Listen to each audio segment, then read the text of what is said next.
नमस्कार, प्रणाम, राधे राधे। जैसा कि अभी त्योहारों का मौसम चल रहा है, पर्व त्यौहार हमारे देश की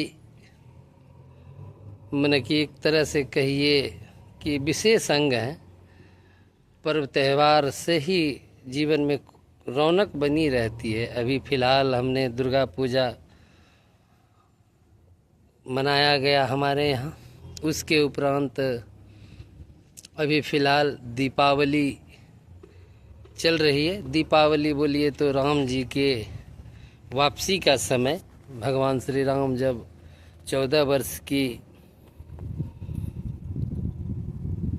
वनवास की यात्रा करके पुनः अयोध्या आगमन होता है, तो उसी के उपलक्ष्य में दीपावली मनाई जाती है। इसमें भी कई तरह के, जैसे कि कल 18 तारीख जो बीता, उस दिन समुद्र मंथन से जो 14 रत्न हमें प्राप्त हुए थे देवताओं और असुरों द्वारा, जो प्राप्त समुद्र मंथन, संयुक्त समुद्र मंथन करने के बाद जो 14 रत्न प्राप्त हुए थे, उनमें विशेष रूप से अमृत था। ऐसे कई रत्न उसमें निकले, जिसका इस प्रकार से है। देवताओं और असुर जो कि 2 दिशाओं में निवास करने वाले थे, एक दूसरे से बनती नहीं थी उनकी, फिर भी देवताओं ने विचार विमर्श करके मनाया असुरों को, क्योंकि असुर अकेले या देवता अकेले समुद्र मंथन करने में असमर्थ थे। और कहते हैं, इसे भगवान की लीला भी कह सकते हैं। तो समुद्र मंथन से जो 14 रत्न प्राप्त हुए थे वह इस प्रकार से हैं। हलाल, सर्वप्रथम हलाल विष निकला, जो भगवान शिव ने ग्रहण किया। कामधेनु गाय प्राप्त हुई, जो सप्तऋषियों ने रखा। उच्च श्रवा नाम का घोड़ा तीसरी बार में निकला, जो कि राजा बलि ने रखा। चौथी बार में ऐरावत हाथी, जो इंद्र का वाहन बना। कौस्तुंभिक मणि, जो श्री हरि विष्णु के गले में शोभायमान हुई। कल्प वृक्ष, जो राजा इंद्र के स्वर्ग में मिला। अप्सरारंभा, जो स्वर्ग में रही।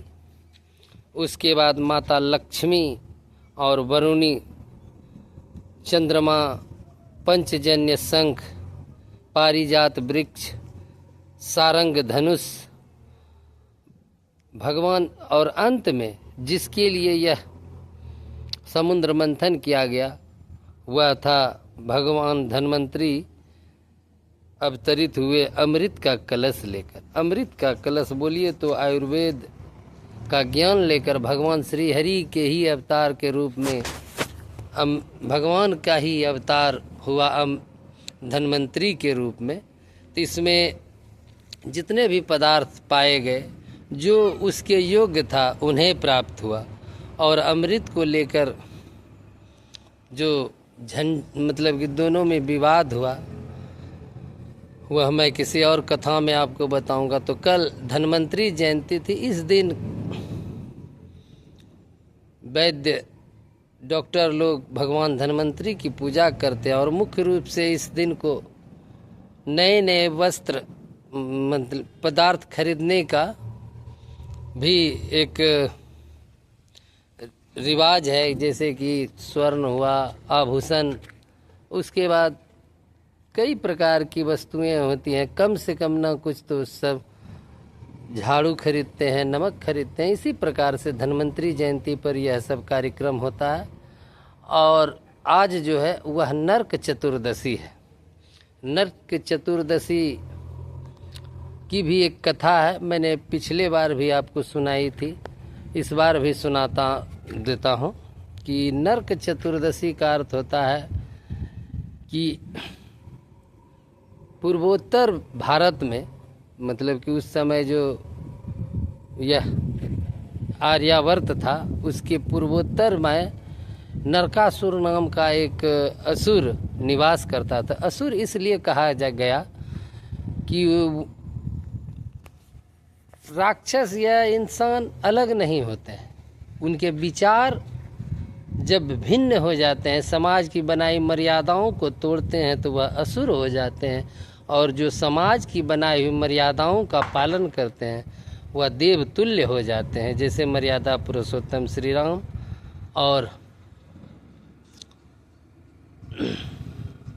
और दूसरे रावण, आप जानते हैं दोनों ही उसी प्रकार के हैं। तो नरकासुर ने एक ऐसी प्रतिज्ञा की थी कि वह 21,000 कन्याओं का एक साथ विवाह करके उनकी जो बलि देते तो वह अमर हो जाते, ऐसी कथा है।